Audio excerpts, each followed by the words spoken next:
All right, there's everything cut out.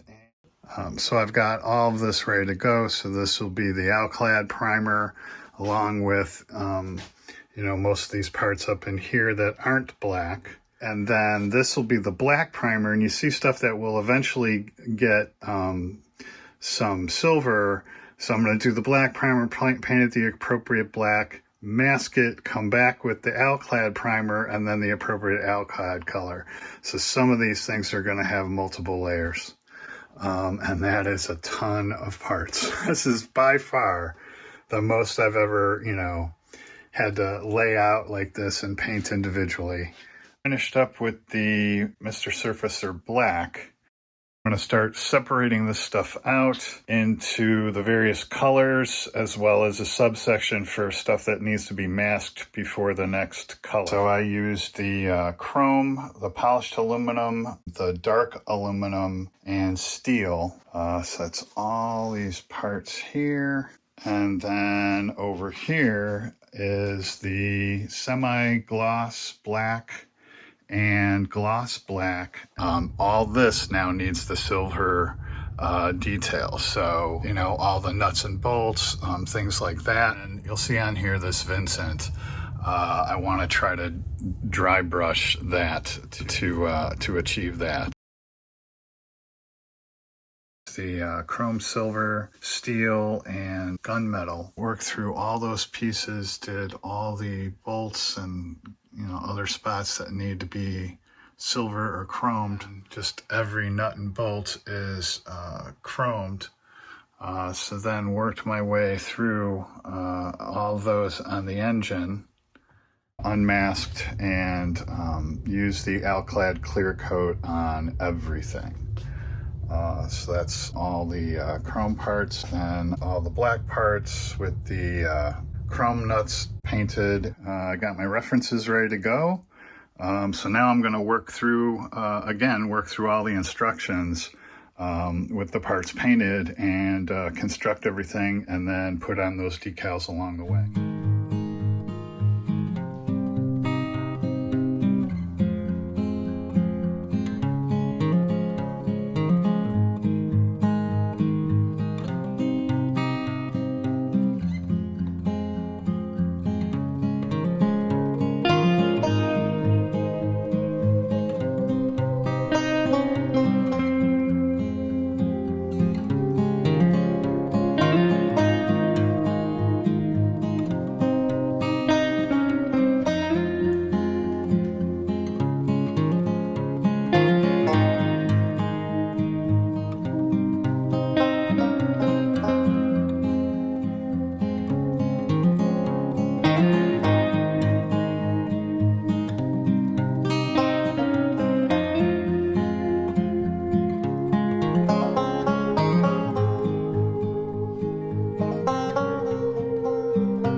Midnight in Chicago, New Year's, and I did not make it.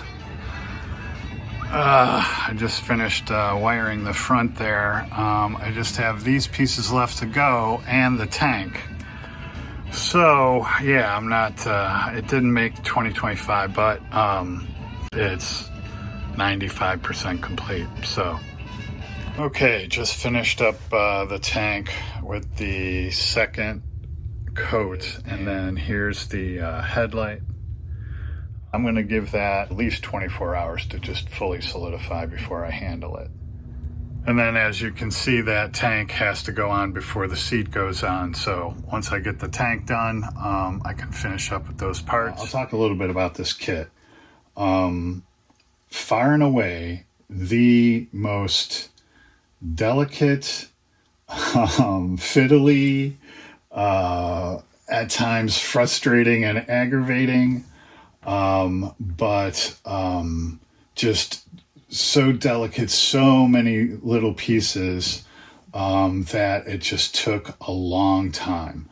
And the pieces are so delicate, and because of that, and because it's so detailed, I didn't want, for instance, in these seams, I didn't want you to be able to see any glue or anything. That has to be very clean. So I think you may have seen I created a jig, had to hang that and let gravity, do the work, and then just touch it with the ultra thin, touch it, let it dry.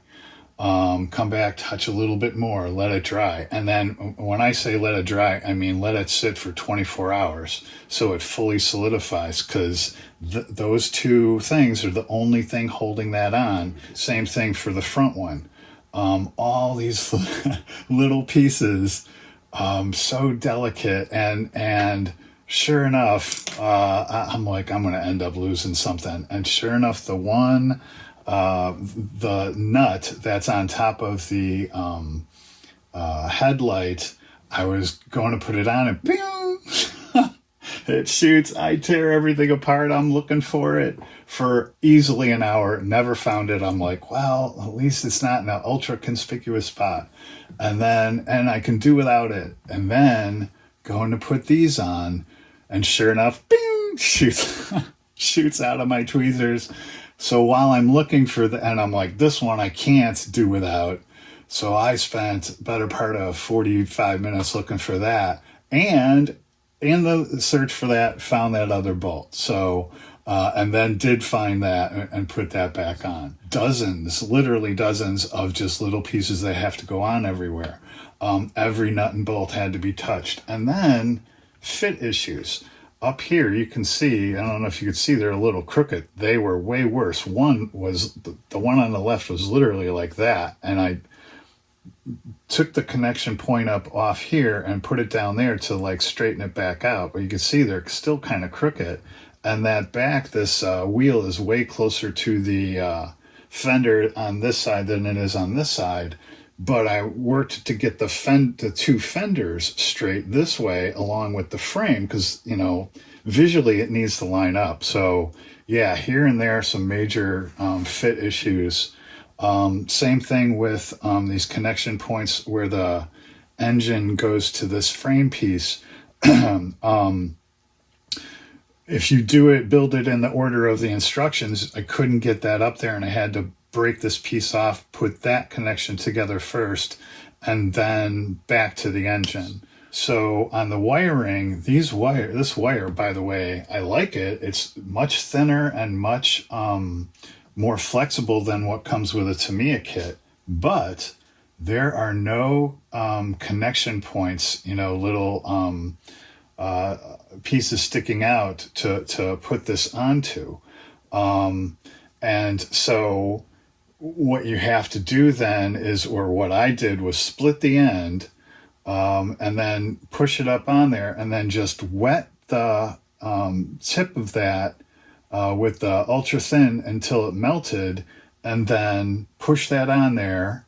And then once it's stuck, then come back with the super glue, touch it with the super glue, touch it with the fixer, come back with the super glue so it left a shiny edge there, which looks like a connection fitting, and then go back and touch up all the silver with the chrome silver. The other thing I did is for the speedometer here, you can see I actually used even thinner cable, this Tamiya 2mm, and went with that, and then drilled out the speedo connection here at the wheel. So then once I put this on, I drilled that out as well, put it in there, and then I put this on, then that'll go there.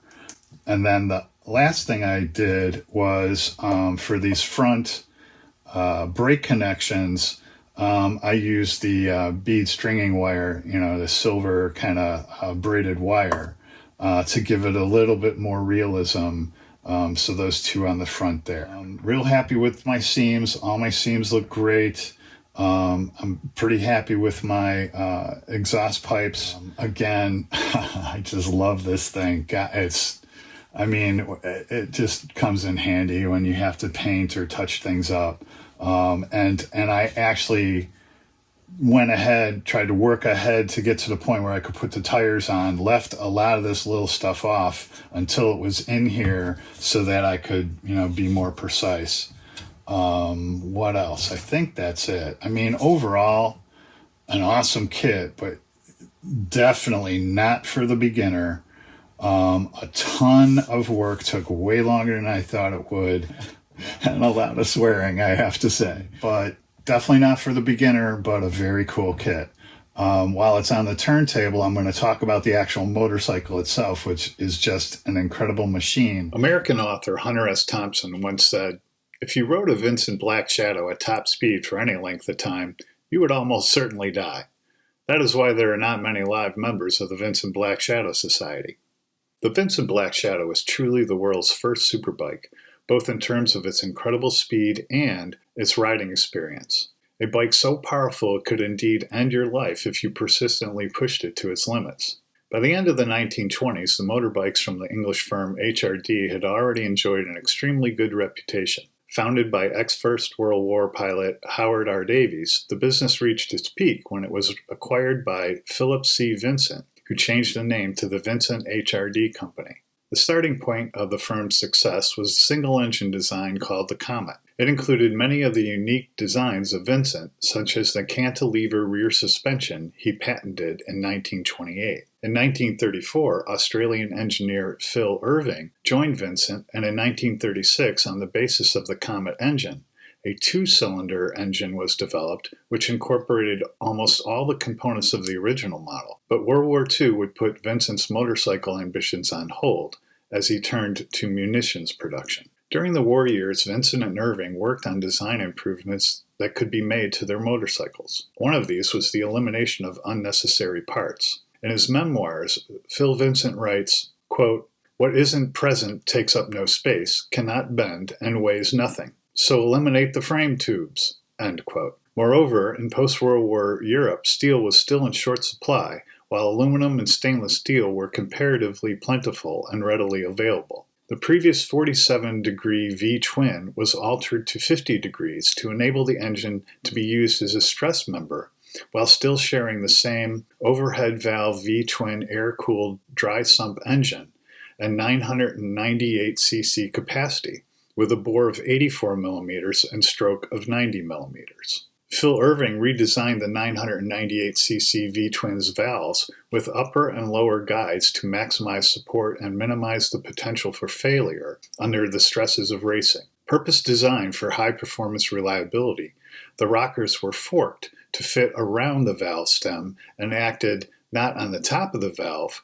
but on a shoulder on the stem, distributing the pressures of forcing the valve down on two sides of the valve stem, providing balance and support superior to conventional designs. The simplified frame member of the Black Shadow was fabricated as a box to do double duty as an oil reservoir and incorporated the engine transmission unit as a stressed member, thus eliminating the need for down tubes to wrap around the engine. The eliminated weight of that tubing reduced the bike to a highly competitive 458 pounds. This also allowed Vincent's cantilever rear suspension pivot point to be mounted directly on the engine gearbox unit. Phil Vincent did not favor the then new telescopic forks. Both he and Irving believed they lacked enough torsional rigidity. Instead, Vincent designed his own hydraulic front fork system. This was designed to provide even more torsional stability than the old-style Brompton girder forks, but with the supple suspension of the new telescopic forks. These improvements made the perfect foundation for the world's first superbike. The prototype Black Shadow was completed on February 16, 1948. The bike was road tested in May 1948, during which the bike reached 122 miles per hour. Black Shadow was officially introduced at the 1948 motorcycle show at Earl's Court in London. When it was tested by the respected journal Motorcycle in 1949, they concluded, quote, "It is a connoisseur's machine, one with speed and acceleration far greater than any other standard motorcycle, and with unique and ingenious features which make it one of the outstanding designs of all time. So far as the standards of engine performance, handling, and braking are concerned, the chief features which can make or mar an otherwise excellent mount, the mighty Black Shadow must be awarded 99 out of 100 marks. 99 because nothing, it is said, is perfect. End quote. In 1948, the American Motorcycle Association National Class A flying mile record, then held by Joe Petrali on a Harley-Davidson, stood at 136.183 miles per hour. American Raleigh Free piloted a Black Shadow on several record attempts. Free unofficially broke the record during a test run at Rosamond Dry Lake in California with a recorded speed of 138 miles per hour. But on September 13, 1948, on his first run at Bonneville Salt Flats in Utah, USA, Free set a new record for naturally aspirated motorcycles of 148.6 miles per hour. Free then stripped off his racing leathers and on his final run, lying prone on the fender of the bike, set a record speed of 150.313 miles per hour. A picture taken during this run earned the motorcycle the nickname the bathing suit bike. On the basis of this run, Vincent's subsequent advertising used the slogan, "The world's fastest standard motorcycle." This is a fact, not a slogan. So there she is on the shelf, and yeah, just an incredible machine. Not so much for the kit, gave me quite a few issues, but overall came out pretty well. I'm pretty happy with it. So hope you found that interesting, and as always, thanks for watching, happy modeling, and Happy New Year.